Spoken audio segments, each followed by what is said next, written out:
saya harus katakan bahwa Muhammadiyah itu sampai juga di desa-desa. Mereka juga sampai di akar rumput. Dan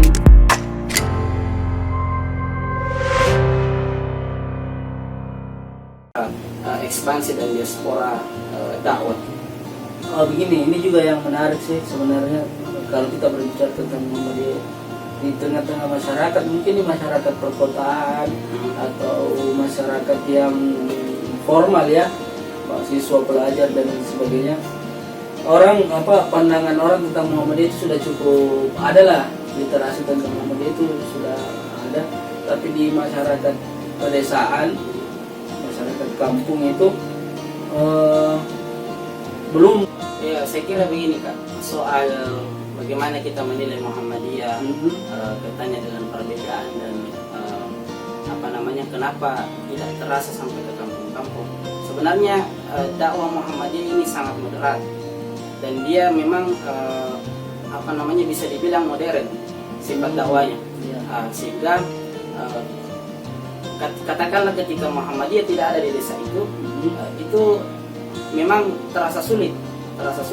Artinya mungkin yang sampel yang kita jadikan bahwa ajaran-ajaran Muhammadiyah atau mazhab fikih yang diajarkan oleh Muhammadiyah tidak sampai ke kampung-kampung, mungkin bisa saja karena Muhammadiyah di tempat itu tidak ada. Tapi saya harus katakan bahwa Muhammadiyah itu sampai juga di desa-desa. Mereka juga sampai di akar rumput. Dan bisa kita bilang bahwa Muhammadiyah ini adalah organisasi terbesar yang memang secara jaringan dia sudah sampai ke seluruh Indonesia, dan dia organisasi yang sangat tua. Jadi saya bisa jamin bahwa hampir di seluruh bagian-bagian di pedesaan itu ada pasti ranting-ranting Muhammadiyah dan cabang-cabang Muhammadiyah. Di Goa saja itu dakwah Muhammadiyah di sana itu sudah sampai ke semua desa. Yang terjun itu anak-anak muda dan karena kita punya jaringan, artinya Muhammadiyah punya ortom yang jelas, punya segmentasi yang jelas, sehingga semua segmentasi yang ada di tengah-tengah masyarakat, pelajarnya, pemudanya, mahasiswanya, itu bisa tersentuh dengan dakwah Muhammadiyah pada segmen-segmen organisasi yang ada dibawahi oleh Muhammadiyah. Ya, mungkin bisa dipahami bahwa ya ini sudah menyebar, kita yakin bahwa ini sudah sampai ke desa ya, tapi pada akhirnya memang harus sering-sering lagi mungkin disonding bahwa seperti apa dakwah-dakwah yang sampai ke desa-desa itu. Oke, gini lagi kita bicarakan seputar tentang indeks pembangunan pemuda. Informasi terakhir kan dari mana itu datang kemarin yang mengatakan bahwa posisi Sulawesi Selatan secara nasional itu berada di posisi urutan ke-3 terakhir. Waktu itu ada, kalau tidak salah itu ada Kalimantan dan itu saya lupa, terus Sulawesi Selatan. Bagaimana menurut tentang IPP ini sampai turun seperti itu? Iya. Pertama yang saya mau sampaikan bahwa indeks pembangunan pemuda kita itu di tahun 2020 di urutan 32. 32. Jadi dia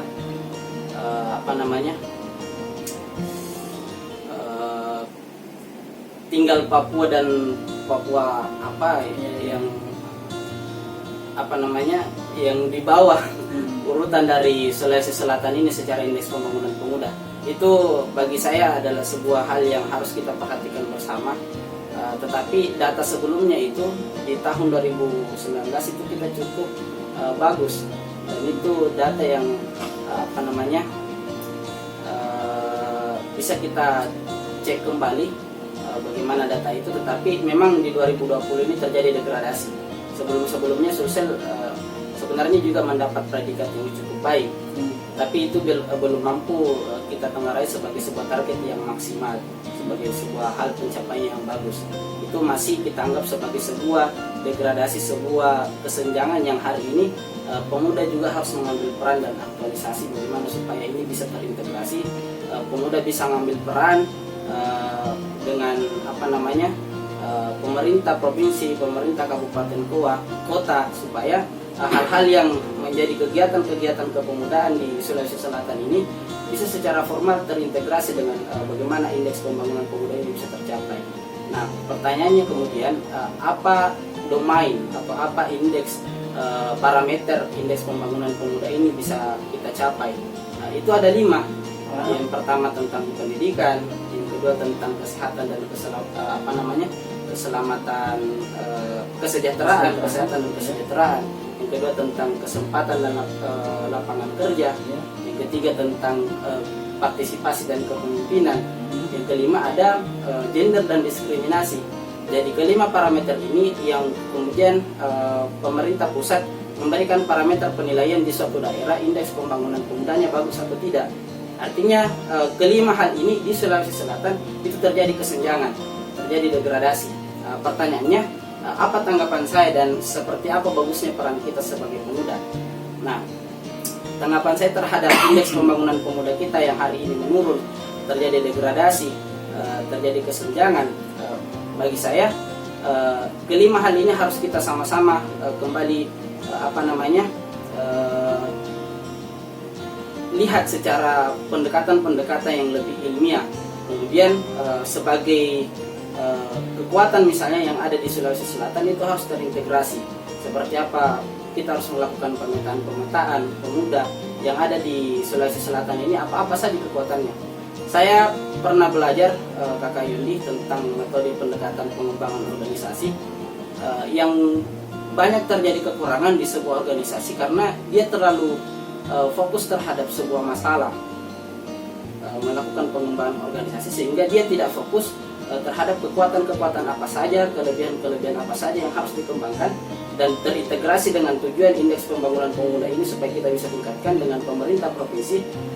Itu bisa dilakukan secara kolaboratif. Jadi maksudnya banyak ini intinya kan kita perlu memperbaiki ini dengan cara bersama-sama gitu. Ya, tapi maksud saya begini, dalam hal ini kalau kita lihat ya secara kasat mata, ya bolehlah anak-anak muda di Makassar khususnya secara menyeluruh di provinsi Sulawesi Selatan itu saya lihat aktif kok. Maksudnya secara individu mereka aktif, secara berkelompok mereka juga berkomunitas, dan saya kira itu sudah terlalu banyak sekali nih, bahkan semuanya komunitas dikasih jadi komunitas. Jangankan sebagai pencinta klub bola, mungkin kalau sama-sama pengguna HP Xiaomi atau sama-sama pengguna HP Samsung ada tuh komunitasnya. Ya maksud saya, kok bisa sampai bisa terjadi penurunan seperti ini? Artinya terkait dengan lima parameter tadi. Jadi begini kan, memang secara kasat mata kita melihat bahwa pemuda di Sulawesi Selatan ini sangat aktif dan banyak melakukan aktivitas. Tetapi lagi-lagi ya. Siap. Ya. Silakan. Jadi yang menjadi kekurangan adalah tidak adanya integrasi dan interkoneksi satu sama lain. Artinya seakan-akan kita masih berjalan secara individu dan itu tidak dilakukan secara formalitas, bekerja sama dengan dinas terkait sehingga bisa mencapai indeks pembangunan itu. Artinya katakanlah memang salah satu kegiatan terkadang begini yang saya lihat Kakak ini di aktivitas pemuda kita itu banyak melakukan program-program kerja atau kegiatan-kegiatan yang sifatnya repetisi, pengulangan saja.